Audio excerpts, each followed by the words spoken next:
Assalamualaikum warahmatullahi wabarakatuh. Kenalkan, nama saya Ahmad Hidayat Al-Arif, NIM T2018-1275. Di sini saya akan menjelaskan tentang pengertian metode Iqra. Sebelum kita mengetahui apa itu metode Iqra, alangkah baiknya kita mengetahui dulu apa itu yang dimaksud metode. Metode berasal dari bahasa Greka, meta yang artinya melalui atau melewati, dan odos yang artinya jalan atau cara. Maka metode adalah jalan atau cara yang harus ditempuh atau dilalui untuk tujuan tertentu.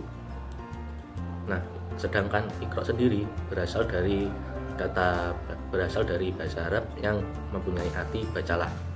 Kalau kata Iqra digabungkan dengan metode, maka memiliki arti suatu cara yang tersusun rapi atau sistematis untuk mencapai tujuan, yang dalam hal ini mampu membaca Al-Quran secara fasih dan tartil.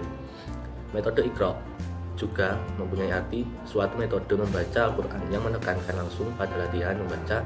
Maksudnya adalah metode Iqra adalah suatu metode yang digunakan dalam membaca Al-Quran yang menekankan langsung pada latihan membaca, dimulai dari tingkatan yang sederhana, tahap demi tahap, sampai ke tingkat sempurna, sehingga dengan banyaknya siswa membaca tentunya semakin baik, hafal, dan lancar bacaannya.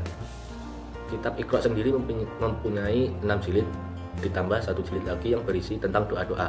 Dalam setiap jilid terdapat petunjuk pembelajarannya dengan maksud memudahkan setiap orang yang belajar maupun yang mengajar Al-Quran. Assalamualaikum warahmatullahi wabarakatuh. Saya Ivandana Mukokonuri dengan NIM T2018-1265. Baik, di sini saya akan menjelaskan tentang sejarah metode Iqra.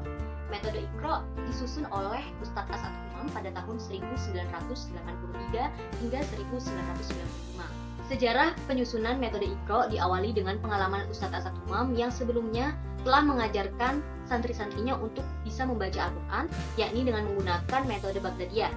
Dalam metode Baghdadiyah ini ada 3 tahap. Yang pertama, santri akan diajarkan untuk mengenal dan membaca huruf hijaiyah, mulai dari huruf alif hingga huruf ya. Kemudian santri akan dikenalkan dengan harokat atau tanda baca, harokat fathah, kasroh, doma, dan lain sebagainya. Lalu barulah santri akan dituntut untuk mampu membaca Al-Quran dengan pengajaran-pengajaran di tahap pertama dan tahap kedua. Namun, dalam penerapan metode Baghdadiyah, Ustadz Asad Humam merasa bahwa metode ini kurang memuaskan. Hasilnya baru akan terlihat ketika 2-3 tahun setelah pembelajaran berlangsung. Maka dari itu, Ustadz Asad Humam terus mencari metode yang seperti apa yang mampu membuat santri-santrinya bisa membaca Al-Quran dengan baik, tepat, dan cepat. Selanjutnya, suatu ketika Ustadz Asad Humam mendapatkan sebuah buku yang berjudul Qiraati yang disusun oleh Ustadz Dahlan Salim dari Semarang, di mana dalam buku tersebut terdapat prinsip-prinsip membaca Al-Quran yang sama dengan Profesor Mahmud Yunus. Prinsip-prinsip membaca Al-Quran yang dimaksud dalam buku Qiraati tersebut yakni membaca huruf hijaiyah langsung digabungkan dengan harokatnya. Contoh misalnya huruf alif ketika digabungkan dengan harokat fathah akan dibaca A. Berikutnya huruf mim. Mim ketika digabungkan dengan harokat kasroh akan dibaca mi. Begitu pula seterusnya.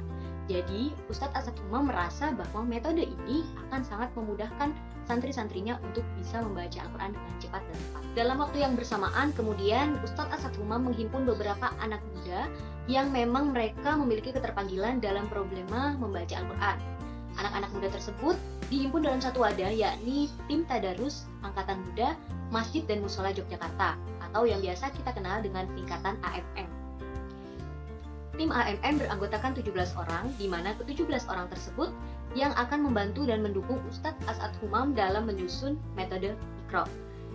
Lalu kemudian Ustadz Asad Humam mencetak buku tersebut yang akhirnya tersebar ke seluruh kalangan masyarakat, salah satunya yakni kalangan anak-anak yang biasanya mulai berlatih untuk membaca. Assalamualaikum warahmatullahi wabarakatuh. Saya Putri Kurniawati, NIM T2018-1300. Di sini saya akan memaparkan materi mengenai penerapan metode Iqra. Dalam metode ini, garis besar sistem ada 2, yaitu buku Iqra untuk usia TPA dan buku Iqra untuk segala umur. Masing-masing ada 6 jilid, ditambah dengan buku praktis bagi mereka yang telah tadarus Al-Quran. Dan bagi TPA, di dalamnya terdapat doa sehari-hari, surat-surat pendek, ayat-ayat pilihan, praktek sholat, cerita dan menyanyi yang islami, dan juga menulis huruf-huruf Al-Quran.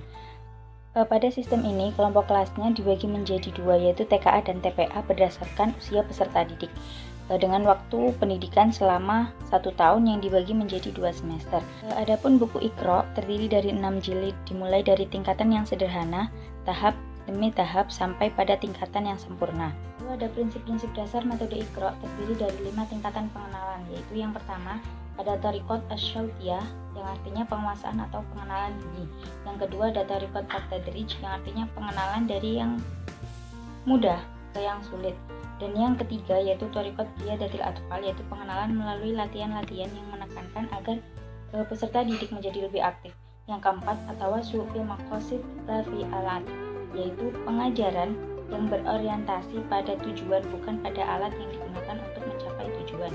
Dan yang terakhir yaitu Thariqat Bimurad al-Isti'dadi wa Tabi', yaitu pengajaran yang harus memperhatikan kesiapan, kematangan, potensi-potensi dan juga watak dari peserta didik. Baik, selanjutnya saya akan menjelaskan tentang kelebihan metode Iqra. Untuk yang pertama, yakni metode Iqra menggunakan metode CBSA atau singkatan dari cara belajar santri aktif, di mana santri dituntut untuk lebih aktif dalam membaca. Yang kedua, yakni eja langsung. Santri tidak perlu mengeja satu persatu huruf hijaiyah, melainkan sudah ditentukan beberapa huruf yang digabungkan menjadi satu. Yang ketiga, yakni variatif. Variatif di sini yang dimaksudkan adalah buku Iqra disusun dalam bentuk berjilid-jilid dengan desain dan warna yang berbeda-beda. Yang keempat, modul, yaitu santri saat sudah menyelesaikan atau menamatkan salah satu jilid, maka santri berhak untuk melanjutkan ke jilid berikutnya. Dan yang terakhir, yakni menggunakan teknik klasikal. Jadi metodenya itu didahului oleh ustadz atau ustazahnya yang terlebih dulu membaca dan diikuti oleh santrinya. Saya akan melanjutkan materi mengenai kekurangan metode Iqra. Di sini ada 3 kekurangan dari metode Iqra. Yang pertama yaitu bermacam-macam tajwid tidak dikenalkan sejak dini. Yang kedua, tidak ada media belajar. Dan yang ketiga, tidak dianjurkan menggunakan irama murotal. Sekian dari saya, kurang lebihnya mohon maaf. Terima kasih. Wassalamualaikum warahmatullahi wabarakatuh.